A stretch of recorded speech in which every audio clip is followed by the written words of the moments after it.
بیرون ملک سفر، سفری کاغذات، ویزا، سفارت خانے، خاص طور پہ تیسری دنیا میں یہ ایک نسبتاً تکلیف دہ عمل ہے۔ اس خلا کو دیکھتے ہوئے ایک بھارتی بزنس مین نے ایک کمپنی قائم کی جس کا نام اس نے VFS گلوبل رکھا۔ ابتدائی طور پہ بھارت کے اندر مختلف سفارت خانوں کے ساتھ کاغذات کی چھان پھٹک، ان کی ترسیل، ویزے کا لگنا اور اس سے متعلق جو لوازمات ہیں ان کی سہولت کاری کا عمل شروع کیا۔ وقت گزرنے کے ساتھ ساتھ لوگوں نے اس عمل کی بہت تعریف کی، لوگوں کو اس عمل میں کافی سہولت ملنے لگی، ان کی بہترین خدمات کی وجہ سے لوگوں نے ان کو بہت سراہا، اور یہ بات آہستہ آہستہ سفارت خانوں تک پہنچی۔ تو سفارت خانوں کو بھی ان کے کام کی وجہ سے کافی سہولت تھی، ان کا وقت بچتا تھا اور پروسیسنگ بھی بڑی جلدی ہوتی تھی، جس کی وجہ سے سفارت خانوں کی بھی نیک نامی ہوئی اور اس کے ساتھ ساتھ ان کے کام کی وجہ سے بھارت کی بھی نیک نامی ہوئی۔ چنانچہ وقت گزرنے کے ساتھ ساتھ بھارت کے اندر موجود سفارت خانوں نے اپنے دوسرے ملکوں میں سفارت خانوں کو بھی ان کی خدمات لینے کو کہا، خاص طور پہ خلیجی ممالک جہاں سے تیسری دنیا کے ملکوں کے لوگ اپنے ملکوں کے بعد سب سے زیادہ ویزا وغیرہ اور دوسرے ڈاکومنٹس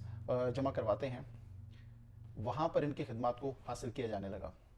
اور یہ کمپنی دن دگنی اور رات چگنی ترقی کرتے گئی۔ نہ صرف اپنی کمپنی کی نیک نامی ہوئی بلکہ اپنے ملک کی نیک نامی کا بھی باعث بنی، اور اس کے ساتھ ساتھ ایک کثیر زر مبادلہ بھارت کو حاصل ہوا، اور اس کمپنی میں بھارت کے لوگوں کو روزگار ملا، اور ہر طریقے سے یہ کمپنی ترقی کی منازل طے کرنے لگی۔ آئیڈیل سچویشن تو یہی تھی کہ ان کی خدمات کو دیکھتے ہوئے اس کمپنی کو پاکستان کے اندر بھی جو سفارت خانے ہیں وہ اس کی خدمات حاصل کرنا چاہتے تھے، مگر پاکستان کے بھارت سے تعلقات کی وجہ سے ایسا کرنا ممکن نہ تھا۔ چنانچہ پاکستان میں بھی اس کی دیکھا دیکھی ایک ادارہ اعتماد کے نام سے قائم ہوا۔ ابتدا میں ہم سب کے گمان میں یہی تھا کہ یہ ادارہ بھی VFS کی طرح ایک بہترین ادارہ اور ایک پروفیشنل ادارہ ہوگا۔ ادارہ VFS گلوبل کی طرح نہیں تھا، اس کے لیے اتنی مشکلیں اور اتنی تکلیفیں نہیں تھیں جتنی VFS گلوبل کے لیے تھیں۔ اس کے سامنے VFS گلوبل کا ماڈل موجود تھا، انہوں نے صرف اسے کاپی پیسٹ کرنا تھا۔ چنانچہ ہمیں امید تھی کہ یہ ادارہ بہترین طریقے سے کام کرے گا، جس سے لوگوں کو آسانی ہوگی، لوگ اس کی تعریف کریں گے، متعارف ہوں گے، لوگوں کا وقت بچے گا، پیسہ بچے گا، اور لوگوں کو ایک بہتر اور معیاری سروس حاصل ہوگی، جس سے ان کی نیک نامی ہوگی، ملک کی بھی نیک نامی ہوگی، اور سفارت خانوں کو بھی اس کی ایک اچھی رپورٹ جائے گی، جس کی بنیاد پر یہ VFS گلوبل کے مقابلے میں ایک مسابقتی ادارے کے طور پہ سامنے آئے گا، اور دوسرے ممالک میں بھی اپنی خدمات کا دائرہ وسیع کرے گا۔ جیسا کہ میں آپ کو پچھلی بہت سارے ویلاگز میں کہہ چکا ہوں کہ اگر بیج گندا ہو تو اس سے فصل بھی گندی ہوتی ہے۔ چنانچہ وہی ہوا جس کا ڈر تھا۔ میں نے جیسے اس سے پہلے آپ سے عرض کیا کہ پاکستان کے اندر جو زیادہ تر مسلمان لوگ ہیں وہ دین کی فہم اور فراست کی وجہ سے مسلمان نہیں ہوئے، بلکہ یہ لوگ ہندوؤں کی نچلی ذاتوں سے تعلق رکھتے ہیں۔ یہ ان نچلی ذاتوں کے اندر ہونے والی زیادتیوں اور استحصال سے بھاگ کر مسلمان ہوئے، نہ کہ اپنے دل سے مسلمان ہوئے۔ چنانچہ ان کی ذات کے اندر کا وہ گھٹیا پن، وہ نیچ پن، اور وہ ان کی فطرت میں جو کمینگی ہے وہ ابھی بھی اسی طرح قائم ہے جیسے پہلے تھی۔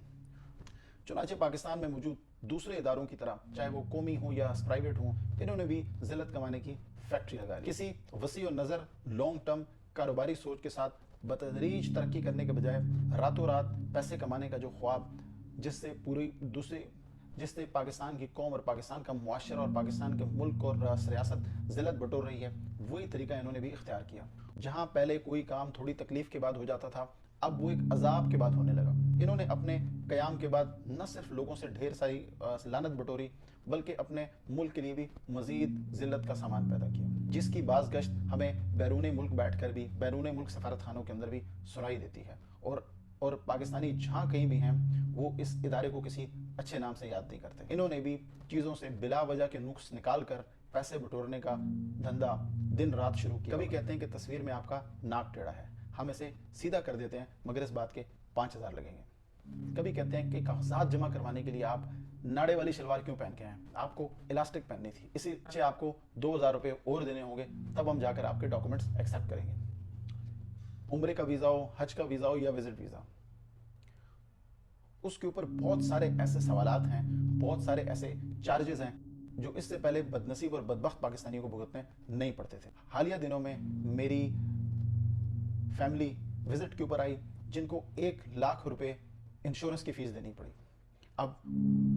20 ای میل کر چکا ہوں، 50 ای میل کر چکا ہوں، مجھے آج تک یہ نہیں معلوم ہو سکا کہ یہ انشورنس کس چیز کے لیے ہے, کس مقصد کے لیے لی گئی ہے, اس کے کیا فوائد ہیں, اس کی ڈکلیریشن کیا ہے, یہ کہاں پہ اپلیکیبل ہوتی ہے, اور اس انشورنس کا مجھے کیا فائدہ ہے. تو چنانچہ اس 1 لاکھ کی رسید کو میں کئی دفعہ ان کو ای میل کر چکا ہوں, ان کے مختلف اداروں کو ای میل کر چکا ہوں, مگر مجھے کبھی بھی اس کا کوئی جواب نہیں آیا. جواب بھلا کیسے آتا؟ لوٹ مار, چوری چکاری, رازداری کا بھلا کوئی جواز ہوا کرتا ہے. میں نے اس سارے عمل کے اندر پاکستان کے سفارت خانے کو بھی ڈالا اور کئی دفعہ انہیں ای میل کی, کئی دفعہ انہیں ریمائنڈر کیا. ای میل کے اوپر ایک پروفیشنل انداز کے اندر اپنا آفیشیل جواب دینے کے بجائے انہوں نے مجھے 8 مہینے کے ریمائنڈرز کے بعد ایک کال کی, جس میں انہوں نے مجھے بتایا کہ اس سارے عمل میں ان کی کوئی ذمہ داری نہیں ہے. یعنی جو بیرون ملک پاکستانی آ رہے ہیں ان کے لیے, ان کی سہولت کاری کے لیے جو ادارہ بنایا گیا ہے وہ ان پاکستانیوں سے لوٹ مار کر رہا ہے, اور اس سارے عمل میں پاکستان کے بیرون ملک سفارت خانے کا کوئی عمل دخل نہیں ہے. اگر سفارت خانہ یہ کام نہیں کر رہا تو کیا سفارت خانہ یہاں بیٹھ کر بلے یا کتے خسی کر رہا ہے؟ یہاں بیٹھ کے سفارت خانہ اور کیا انڈوں کے اندر سے زردی نکال رہا ہے؟ یہاں بیٹھ کے سفارت خانہ کیا چنے اور مکئی کے دانے بھون رہا ہے؟ یعنی جو ان کا بنیادی کام ہے, فون اٹھاتے ہی انہوں نے مجھے کہا کہ یہ ان کا کام نہیں ہے. بالآخر کچھ استفسار کے بعد, بحث و مباحثے کے بعد, ان کے منہ کے اندر جو ان کا فرض ہے اسے میں نے ٹھوسا, جس میں انہوں نے ایکسیپٹ کیا کہ یہ ان کا کام ہے اور وہ اس کمپلین کو اوپر لے کر جائیں گے اور ایمبیسڈر صاحب آپ سے رابطہ کریں گے.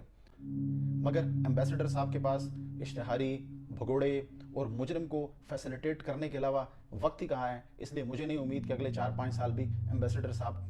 کے پاس میری اس کمپلین کے لیے کوئی جواب ہوگا. یعنی میری سمجھ سے باہر ہے کہ اگر یہ سفارت خانے کا فرض نہیں ہے تو کیا بینگ پاکستانی میں اب افغانستان کے اندر طالبان سے رابطہ کروں یا یمن کے اندر موجود ہوتھیوں سے رابطہ کروں؟ یعنی میرے اس مسئلے کو اگر وہ ادارہ اعتماد خود نہیں دیکھ رہا تو پاکستان کا سفارت خانہ بھی نہیں دیکھے گا, تو بھلا اسے کون دیکھے گا؟ یہ کس قدر بھونڈا اور ناقابل فہم جواب ہے. اس سے آپ کو اندازہ ہو جائے گا کہ ہمارا ملک, ہمارا نظام, ہمارے لوگ کس قدر انسانیت کی بدترین شکل اور بدترین حالت کے اندر موجود ہیں کہ وہ نہ صرف پاکستان کے لیے ذلت کا باعث بن رہے ہیں بلکہ اس دھرتی کے اوپر بھی ایک بوجھ ہے. ایک طرف حکومت دن رات اس بات کا پرچار کرتی ہے, کمیٹیاں بناتی ہے, سرکاری ٹی وی کے اوپر ہمارے ٹیکس پیئر کے پیسے سے اس بات کی اشتہاری مہم چلاتی ہے کہ ملک کے اندر سرمایہ کاری کی ضرورت ہے, جس سے ہمارا روپیہ مضبوط ہو, جس سے ہمارے ملک کی اکانومی مضبوط ہو, جس سے ہمارے ملک کی اقتصادیات مضبوط ہوں.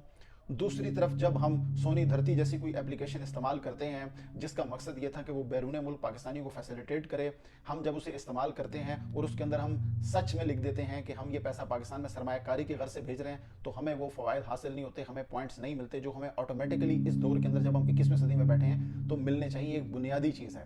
مگر ان کو 2-2 مہینے 3-3 مہینے مجھے ریمائنڈر بھیجنا پڑتا ہے کہ بھائی مجھے اس کے پوائنٹس نہیں ملے, اور 2-3 ماہ کے بعد ان کا مجھے یہ جواب آتا ہے چونکہ یہ پیسہ آپ نے سرمایہ کاری کی غرض سے بھیجا ہے اس لیے آپ کو ہم پوائنٹس نہیں دے سکتے. دوسری طرف حکومت بھونکے جا رہی ہے کہ آپ پاکستان میں سرمایہ کاری کریں, اور یہاں ان کے اپنے ادارے لوگوں کو یہ کہہ رہے ہیں کہ اگر کوئی پیسہ آپ نے پاکستان میں سرمایہ کاری کی غرض سے بھیجا ہے تو یہ آپ نے غلطی کی ہے, آپ کو ایسا نہیں کرنا چاہیے تھا. گویا اگر آپ کو پاکستان میں پیسے جھک مارنے کے لیے بھیجنے ہیں تو آپ بس بھیجیں, مگر آپ سرمایہ کاری نہیں کر سکتے. پہلے مجھے شک ہوا کہ شاید دوسرے اداروں کی طرح یہاں بھی جاہل اور گنوار بیٹھے ہیں, چنانچہ میں نے انگلش کے بجائے اگلا میسج اردو میں کیا کہ شاید ان کی سمجھ میں میری بات آ جائے, مگر مجھے اب تک اس کا کوئی جواب نہیں مل سکا کیونکہ انہوں نے کہا ہے کہ پالیسی کے تحت سرمایہ کاری کے لیے آپ پیسے نہیں بھیج سکتے. چنانچہ میں نے سوال اٹھایا کہ مجھ سے وہ پالیسی شیئر کی جائے, مجھے بتایا جائے کہ آپ کی ویب سائٹ کے اوپر یا آپ کی اس پالیسی میں کہاں پر اس قسم کی کوئی چیز لکھی ہوئی ہے. اسی طرح ایک اور ادارہ ہے اوورسیز پاکستانیز فاؤنڈیشن. وہ کہاں پہ ہاؤسنگ اسکیم شروع کرتے ہیں, اس کو کس طریقے سے چلاتے ہیں, اس کا عام پاکستانیوں کو, بیرون ملک پاکستانیوں کو کچھ معلوم نہیں ہوتا. اگر آپ ان کے ممبرس ہیں یا نہیں ہیں, آپ کو کوئی پاپ اپ نہیں ملتا, آپ کو کوئی ای میل نہیں آتی, آپ کو کوئی میسج نہیں آتا, یہاں پر ان کی کوئی میٹنگ نہیں ہوتی, ان کی کچھ ملاقات نہیں ہوتی, ان کی کوئی تشہیر نہیں ہوتی, جس سے ہمیں یہ نہیں معلوم ہوتا کہ وہ ہمارے لیے کیا کر رہے ہیں. اس ہاؤسنگ اسکیموں کو کیا واقعی بیرون ملک پاکستانیوں کے لیے استعمال کیا جا رہا ہے یا کچھ دوسرے لوگوں کو بیرون ملک پاکستانیوں کے نام کے اوپر فیسیلیٹیٹ کیا جا رہا ہے. چنانچہ آپ پاکستان میں جو بھی ادارہ اٹھائیں گے آپ کو اسی قسم کا خناس اور خباثت دیکھنے کو ملے گی. میں حفظ ما تقدم میں اس ملک, اس قوم اور اس کے اداروں کے لیے ہدایت کی دعا کرتا ہوں, اور اللہ تعالیٰ سے یہ کہتا ہوں کہ اگر ان کے نصیب میں ہدایت نہیں ہے تو ان سب کو چن چن کر ہلاک فرما, تاکہ بنی نوع انسان کی ان وحشت زدہ لوگوں سے, ان غنڈے لوگوں سے, ان ناسوروں سے جان چھوٹ سکے. یہ دھرتی کے اوپر بوجھ ہیں, یہ کائنات کے اوپر ایک تعفن کی طرح, ایک گندگی کی طرح, غلاظت کی طرح پھیلے ہوئے ہیں, تاکہ ان سے چھٹکارا میسر آ سکے. وما علینا الا البلاغ.